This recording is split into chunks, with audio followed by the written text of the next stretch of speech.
होता है जब राजस्थान के इतिहास को, उस गौरवशाली इतिहास को देश की सबसे बड़ी पंचायत में चैलेंज किया जाता है और उसको लेके हम सब चुपचाप बैठे सुनते हैं।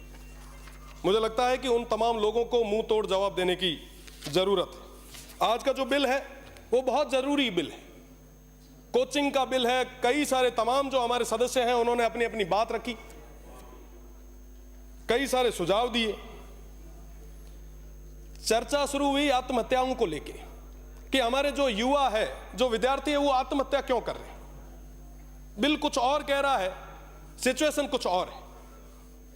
आत्महत्या इसलिए हो रही है क्योंकि आज के समय में उन विद्यार्थियों पे, उन युवाओं पे, उन बच्चों पे जबरदस्ती वो तमाम चीजें थोप दी जा रही है।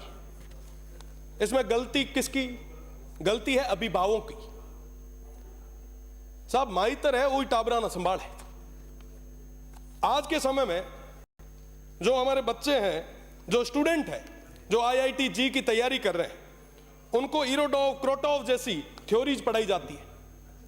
IIT अगर क्रैक करनी है, जी अगर क्रैक करना है तो आपको यह पढ़ना पड़ेगा। ये क्या है पता है साहब? ये नासा के वो टेक्निकल पॉइंट्स है। मुझे लगता है ये भारत के अलावा कहीं के भी विद्यार्थियों को नहीं पढ़ाए जाते। 12वीं का जो बच्चा है उसको आप इतनी बड़ी जिम्मेदारी दे रहे हो कि ये पढ़। भाई 99.9 परसेंटाइल नहीं हुई तो भैया सिलेक्शन नहीं होगा। अरे सिलेक्शन नहीं हुआ तो अपने रिश्तेदार क्या कहेंगे? वो रिश्तेदारों को खुश करने के चक्कर में अपने बच्चों की बलि चढ़वा देते हैं। हम आरोप लगा रहे हैं कोचिंग इंस्टीट्यूट पे।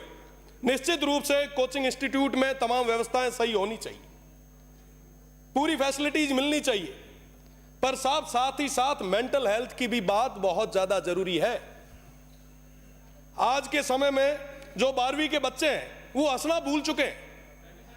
हमारे सबके घर में बच्चे हैं, हम सब जाते हैं, देखते हैं जो कोचिंग इंस्टीट्यूट में जो तैयारी कर रहे हैं उन पे इस लेवल का भार रहता है कि वो परिवार के साथ में बैठ ही नहीं पा रहे। ये कंपटीशन का युग है। आज के समय में लगभग 10,000 में से जाके 100 जनों का सिलेक्शन होता है और उन पर इस तरीके का प्रेशर डाल दिया जाता है जिसकी वजह से वो ऐसे कदम उठा रहे। साहब मुझे लगता है कि इसके लिए हमें नींवों को मजबूत करने की ज्यादा जरूरत है। नींव कैसे? आज के समय में हमारे जो स्कूल्स हैं उसके अंदर क्या हम सही तरीके से वो व्यवस्थाएं दे पा रहे हैं? हमारे जितने भी ग्रामीण परिवेश की स्कूलें हैं, क्या उनमें शिक्षण व्यवस्थाएं हैं, जो शिक्षा की गुणवत्ता है, क्या वो सही है? आपको मैं अगर मेरे शिव की ही बात करूं तो 11 विद्यालय ऐसे जहां पे अध्यापक ही नहीं है, पंचायत सहायकों के भरोसे चल रहे हैं। 42 विद्यालय ऐसे हैं जहां पर एक अध्यापक के भरोसे चल रहे हैं। 200 विद्यालय ऐसे हैं जिनमें सिर्फ 2 ही अध्यापक हैं। और फिर हम बात कर रहे हैं साहब कि बेहतर शिक्षा हमारे विद्यार्थियों को मिले। अगर मैं ग्रामीण परिवेश की बात करूं, मैं बाड़मेर, जैसलमेर और बालोतरा की बात करूं, तो आजादी के बाद जाके अब वहां पे कॉलेजेस खुली है और उन सब कॉलेजेस में एक स्टाफ है। फिर हम सब उम्मीद करते हैं कि साहब हमारे बच्चे जो हैं वो IIT में जाए, UPSC में जाए, बड़े पद पे जाए। फिर उनको कहते हैं कि साहब हम कैसे भी करके आप सेलेक्ट हो। सब उन बच्चों की नींवों को ही हमने कमजोर कर दिया है। अगर वाकई चाहते हैं कि साहब बेहतर हमें परिणाम मिले तो उनकी नींवों को मजबूत करने की जरूरत है। कोचिंग इंस्टीट्यूट की बात चल रही है। कई सारे हमारे जो माननीय सदस्य थे उन्होंने कहा कि साहब कोचिंग इंस्टीट्यूट जो है उन पे ये कर दो, वो कर दो। आप करें, आप नियंत्रण रखें, नियंत्रण बहुत ज्यादा जरूरी है। साथ ही साथ जो आम विद्यार्थी है उसकी फीस को लेके, कोचिंग इंस्टीट्यूट्स की फीस को लेके चर्चा बहुत ज्यादा जरूरी है और एक लिमिट बहुत ज्यादा जरूरी है। पर साहब अगर आपने राजस्थान की कोचिंग इंस्टीट्यूट्स को बंद कर दिया तो ये सारे बच्चे वहां राजेंद्र नगर, मुखर्जी नगर जाके धक्के खाएंगे। वहां के हालात जाके देखो आप साहब। 4x4 मीना पगी लांबा को नहीं इतनी जगह रही है और वहां पे हमारे जाके बच्चे परेशान होंगे। साहब आप अधिनियम लाएं, विधेयक लाएं, सब चीजें करें, पर साहब मेंटल हेल्थ को लेके कोई ना कोई विशेष कदम हमें उठाना होगा। बच्चों को इस तरीके से प्रेशर जो ये कर रहे हैं ये प्रेशर कहीं ना कहीं कम होने की ज़्यादा ज़रूरत है। और सबसे बड़ी चीज़ तो मैं हाथ जोड़े थोरो करूँगा तमाम रिश्तेदाराना, जो कहीं ना कहीं बच्चे पे एक तरीके से प्रेशर होता है कि साहब रिश्तेदार क्या कहेंगे, वो क्या कहेगा। तो निश्चित रूप से काउंसलिंग की बहुत ज़्यादा ज़रूरत है। साथ ही साथ हमारे यहाँ के कंपटीशन की बात करें, लगभग 50 लाख बच्चे हर साल तैयारी करते हैं, 1 लाख से 1.5 लाख के आसपास की नौकरियां आती हैं। बाकी सारे विद्यार्थी जो है वो कहीं ना कहीं डिप्रेस्ड होते हैं। अगर मैं मेरी ही बात करूं, मैं साइंस में 12th करके आया, बायो में 78% थे, डॉक्टर साहब वगैरह सब बिराजे हैं।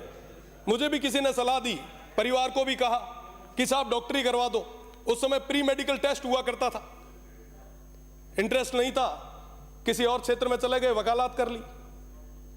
तो निश्चित रूप से कहीं ना कहीं जो आसपास की एक लॉबी है वो उस विद्यार्थी को यह भी नहीं पूछते कि साहब आपको जाना किस और है। तो निश्चित रूप से इसके लिए भी अपने को विचार करना पड़ेगा और साथ ही साथ अभिभावकों से विशेष निवेदन करना पड़ेगा कि साहब बच्चों को आप वो जिस और जाना चाह रहे हैं उस और भेजो, उस पर दबाव ना डालो। इसके बारे में हमें चर्चा भी करनी पड़ेगी। आसपास हम सब लगभग 200 के 200 जो यहाँ पे चुन के आए हैं, अपने अपने क्षेत्र में सब अपना प्रभाव रखते हैं। निश्चित रूप से अगर वो क्षेत्र में जाके इस तरीके से कहेंगे तो उसका एक अलग ही इफेक्ट भी आएगा, हमें परिणाम भी मिलेगा। आज के समय में जो कोचिंग इंस्टीट्यूट्स में या कंपटीशन एग्जाम में जो तैयारी कर रहे हैं, उनमें हर 10वां बच्चा डिप्रेशन का शिकार है। उस डिप्रेशन को कम करने के लिए हमें कई सारी चीज़ों पे काम करने की ज़रूरत है। साथ ही साथ ये जो बिल आया है, विधेयक जो आया है, निश्चित रूप से हम अधिकारियों को बहुत ज़्यादा ताकतें दे रहे हैं। अगर इस तरीके से लाल फीताशाही हावी हो गई, सब आप कह रहे हैं कि कोचिंग इंस्टीट्यूट्स के ऊपर सर्वे भी ये करेंगे, निरीक्षण भी ये करेंगे, उस कमेटी के जो अध्यक्ष होंगे वो भी कलेक्टर होंगे। मेरे से पहले नसीराबाद से आने वाले माननीय सदस्य ने कहा कि साहब कलेक्टर लगभग 30 से 40 कमेटियों के अध्यक्ष होते हैं, वो किस किस चीज़ों का ध्यान रखेंगे। तो निश्चित रूप से ये बहुत बड़ी चीज़ है और इन तमाम चीज़ों के बारे में हमें सोचना होगा। आज के समय में ये जो स्थितियाँ परिस्थितियाँ बन रही है, हम सभी के लिए बहुत ही चिंता का विषय है। इस तरीके से अगर हम युवाओं पे दबाव बनाते गए तो आने वाले समय में मुझे लगता है कि हम हमारी क्वालिटी को पूरे तरीके से खत्म कर देंगे। हमारे यहाँ पे IIT जीप है और तमाम कंपटीशन एग्जाम में जिस तरीके के सिलेबस है, मुझे नहीं लगता कि पूरे वर्ल्ड में ग्लोबली कहीं ऐसे सिलेबस होंगे। कहीं सिलेबस नहीं है ऐसे। आप बड़ी से बड़ी यूके देख लें, US देख लें, आप जर्मनी देख लें, न्यूजीलैंड देख लें, कहीं पे भी जाए, इस तरीके का जो मानसिक तनाव और इस तरीके के जो कोर्सेज हैं वो कहीं नहीं।